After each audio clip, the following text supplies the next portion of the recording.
கோட்டு திரைப்படம் அட்வான்ஸ் புக்கிங்கில் ஒரு சூப்பரான கலெக்ஷன் எடுத்திருக்கு. ஓவர்சீஸில் டே 1 ப்ளஸ் ப்ரீமியர் எவ்வளோ அப்படிங்கிறத இந்த வீடியோவில் பார்ப்போம். வாழை 6 நாளில் நேற்று 6வது நாளுமே நல்ல கலெக்ஷன், 6 நாள்லையுமே சூப்பர் கலெக்ஷன். அப்புறம் இன்னும் சில படங்களோட வசூலை இந்த வீடியோவில் ரொம்ப தெளிவாக பார்க்க போகிறோம். இது இல்லாமல் ரொம்ப நாளாக நம்ம சேனலில் கேட்கப்பட்டு இருந்த ஒரு திரைப்படம் புஷ்பா த ரைஸ், அதாவது புஷ்பா பாகம் 1. அந்த படத்தோட ஒவ்வொரு ஸ்டேட்டில் அந்த படம் எவ்வளோ கலெக்ஷன், அப்புறம் ஷேர் எவ்வளோ ரைட்ஸ் போயிருக்கு அப்படிங்கிறது எல்லாத்தையுமே இந்த வீடியோவில் பார்ப்போம். ஸோ வீடியோக்களை போகிறதுக்கு முன்னாடி நம்ம சேனலை நீங்கள் சப்ஸ்கிரைப் பண்ணாடி நான் பண்ணிவிடுங்க, பக்கத்தில் இருக்க பெல் ஐக்கானை ப்ரெஸ் பண்ணிவிடுங்க. வாங்க வீடியோக்குள்ளே போகலாம்.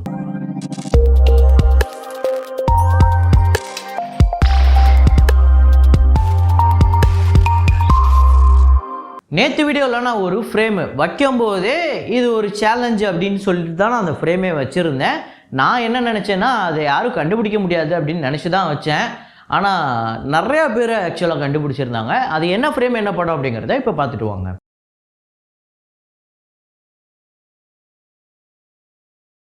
அன்னை மடிதனில் சில நாள் ஐயோ கரண்ட் கட் ஆயிடுதா?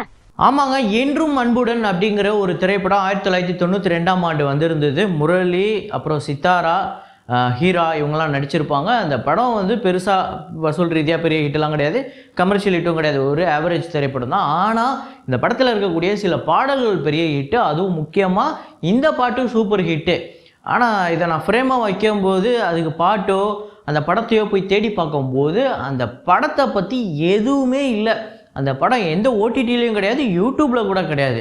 உங்களுக்கு எதையாவது அந்த படத்தோட அந்த ஃபுல் படம் எங்கேயாவது இருக்குது அப்படின்னு தெரிஞ்சதுன்னா அதை நம்மக்கிட்ட சொல்லுங்கள். அந்த படம் பார்க்கணுன்னு கொஞ்சம் ஆர்வமாக இருக்குது. ஸோ இந்த என்றும் அன்புடன் அப்படிங்கிறத கரெக்டாக கெஸ் பண்ண முதல் 5 பேர் கடலை கடை, அப்புறம் ராஜிரீலா, தீ தளபதி, வேல்சாமி, அப்புறம் மைக்கிள் அப்படிங்கிற இந்த 5 பேர் தான் முதல்ல கரெக்டாக கெஸ் பண்ணியிருக்காங்க. இன்றைக்கி ஒரு ஃப்ரேம் ஒன்று வச்சுருக்கேன். அது என்ன ஃப்ரேம், என்ன படம் அப்படிங்கிறத கெஸ் பண்ணுங்கள்.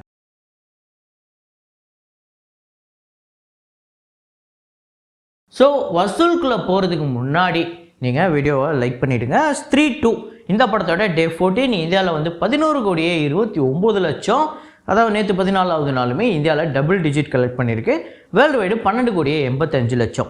ஸோ இந்தியா முழுக்க 500 கோடியை கடந்திருக்கு, 505,84,00,000. உலகம் முழுக்க 600 கோடியை கடந்திருக்கு, 607 கோடியே 21,00,000 வந்து வசூல் பண்ணியிருக்கு. இந்த வருஷத்தோட ஹையஸ்ட் ப்ராஃபிட்டபிள் மூவி இதுதான், அதாவது highest return, highest recovery percentage எல்லாமே இந்த படம் தான். அப்புறம் ஆய் அப்படிங்கிற படம் டே 14 ஆந்திரா தெலுங்கானாவில் 52,00,000, வேர்ல்டு வைடு 54,00,000. ஸோ டோட்டலாக 14,92,00,000 இந்த படம் வந்து வசூல் பண்ணியிருக்கு 14 நாளில்.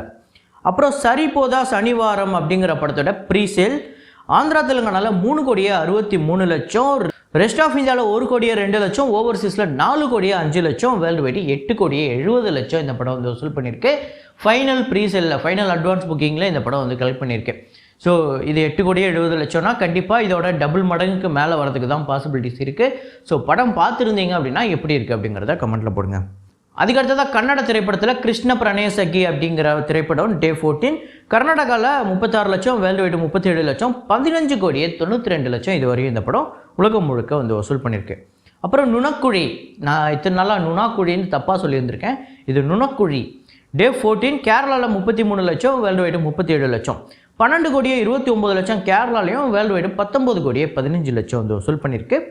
அப்புறம் வாழை இந்த திரைப்படத்தோட டே 14 மலையாளம் கேரளாவில் 55,00,000, வேர்ல்டு வைடு 63,00,000. ஸோ டோட்டலாக 28,37,00,000 இந்த படம் வந்து வசூல் பண்ணியிருக்கு.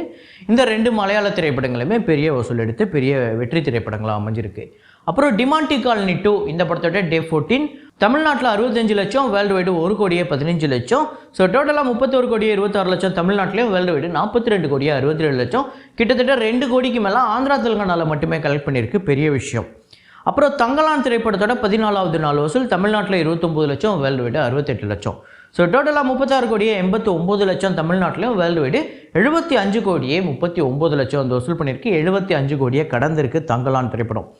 அப்புறம் போகும் இடம் வெகு தூரம் இல்லை அப்படிங்கிற திரைப்படம் டே 6 தமிழ்நாட்டில் 4,00,000, வேர்ல்டு வைடு 5,00,000. ஸோ டோட்டலாக 36,00,000 தமிழ்நாட்டிலையும், வேர்ல்டு வைடு 43,00,000. கொட்டுக்காளி திரைப்படத்தோட டே 6 கலெக்ஷன் 12,00,000 தமிழ்நாட்டிலையும், வேர்ல்டு வைடு 13,00,000. இந்த படம் தமிழ்நாட்டில் டோட்டலாக 1,50,00,000 வந்து கடந்திருக்கு, 1,56,00,000, வேர்ல்டு வைடு 1,73,00,000. அப்புறம் வாழை திரைப்படத்தோட டே 6 தமிழ்நாட்டில் 1,38,00,000, world wide 1,67,00,000.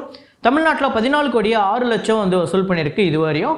World wide 17,72,00,000. So ஒரு எக்ஸ்ட்ராடினரியான கலெக்ஷன் எடுத்துக்கிட்டு இருக்கு. எனக்கு தெரிஞ்சு இந்த வருஷத்தோட ஒரு முக்கியமான ஒரு வெற்றி திரைப்படம். ஸோ அந்த லிஸ்ட்டில் கண்டிப்பாக வாழை இருக்கும். அப்புறம் கோட்டு இதோட ப்ரீசேல் டே 1 யூஎஸ்ஏல $365K. இது வந்து 3,06,00,000, அதாவது ப்ரீமியர் ப்ளஸ் டே 1 சேர்த்து. அப்புறம் கனடாவில் $139K. இது வந்து 1,16,00,000, அதாவது யூஎஸ்ஏ ப்ளஸ் கனடா நார்த் அமெரிக்காவில் மட்டுமே இந்த படம் $500K வந்து இப்போவே கலெக்ட் பண்ணியிருக்கு. யூகேல $157K வந்து கலெக்ட் பண்ணியிருக்கு, 1,73,00,000. ஆஸ்திரேலியாவில் $240K ஆஸ்திரேலியன் டாலர்ஸ், இது வந்து 1,36,00,000. கல்ஃப் கண்ட்ரீஸில் $112K இது வந்து 94,00,000. ஃப்ரான்ஸில் $121K வந்து கலெக்ட் பண்ணியிருக்கு, இது வந்து 1,13,00,000. ஜெர்மனியில் $47K வந்து கலெக்ட் பண்ணியிருக்கு, இது வந்து 44,00,000. இது இல்லாமல் மற்ற நாடுகள்லாம் $210K அதாவது $2,10,000 வந்து கலெக்ட் பண்ணியிருக்கு, 1,76,00,000 இந்த கரன்சி நம்மளுக்கு வருது. ஸோ டோட்டலாக $1.38 மில்லியன் வந்து கலெக்ட் பண்ணியிருக்கு இதுவரையும், 11,60,00,000 டே 1. ஸோ வீக்கெண்டும் சேர்த்தா இன்னொரு 2-3 கோடி கிட்ட எக்ஸ்ட்ரா வருது. கிட்டத்தட்ட அந்த 15 கோடி கிட்ட நெருங்குது. இப்போவே ரிலீஸுக்கு ஒரு 7 நாளைக்கு முன்னாடியே ஒரு படம் 15 கோடி கிட்ட வசூல் பண்ணியிருக்கு அப்படிங்கிறதே பெரிய விஷயம்.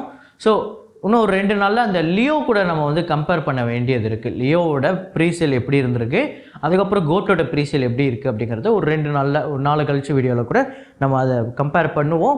ஸோ ஆனால் அந்த படம் வேறு டோட்டலாகவே. அது எல்சியூ இதுக்கு முன்னாடி ஒரு பெரிய விக்ரம் மாதிரி ஒரு பெரிய ஹிட்டு, கைதி மாதிரி ஒரு பெரிய ஹிட்டு, அதோட கனெக்ஷன் இருக்குது அப்படின்னு வந்தது இது.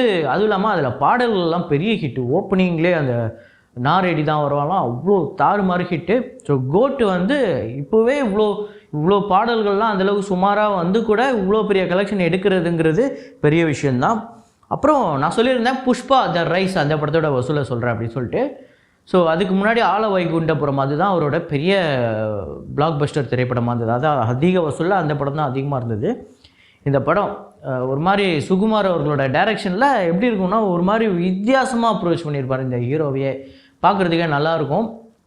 இந்த படம் வசூல் ரீதியாக ஆந்திரா தெலுங்கானாவில் $136,15,00,000, தமிழ்நாட்டில் $28,85,00,000, கர்நாடகாவில் $23,05,00,000, கேரளாவில் $11,50,00,000, ரெஸ்ட் ஆஃப் இந்தியாவில் $130,05,00,000, ஓவர்சீஸில் $36,65,00,000, வேர்ல்டு வைடு $366,25,00,000 வந்து வசூல் பண்ணியிருக்கு. 160 கோடி இந்த படத்தோட பட்ஜெட். தியேட்டர்கள் ரைட்ஸு 140 கோடிக்கு போயிருக்கு. ஸோ ஷேர் பார்த்திங்க அப்படின்னா 196 கோடிக்கு மேலே இந்த படத்துக்கு ஷேர் வந்திருக்கு. ஒரு பெரிய பிளாக் பஸ்டர். எனக்கு தெரிஞ்சு இந்த படம் வந்து எடுக்கும்போதே பிளான் பண்ணி பேன் இந்தியா படமாக எடுக்கலை. இந்த படம் ஆர்கானிக்காகவே ஒரு பேன் இந்தியா படமாக அமைஞ்சுது. ஏன்னா ரெஸ்ட் ஆஃப் இந்தியாவில், அதாவது நார்த் இந்தியா ஹிந்தி பெல்ட்டில் ஒரு படம் பெரிய வசூல் எடுக்குது, சவுத் இந்தியாவிலேருந்து வந்து எடுக்குதுன்னா அது ஒரு மிகப்பெரிய பேன் இந்தியா ஹிட்டு. ஸோ அப்படி இந்த படம் ஆர்கானிக்காக அமைஞ்ச ஒரு பேன் இந்தியா திரைப்படம் புஷ்பா.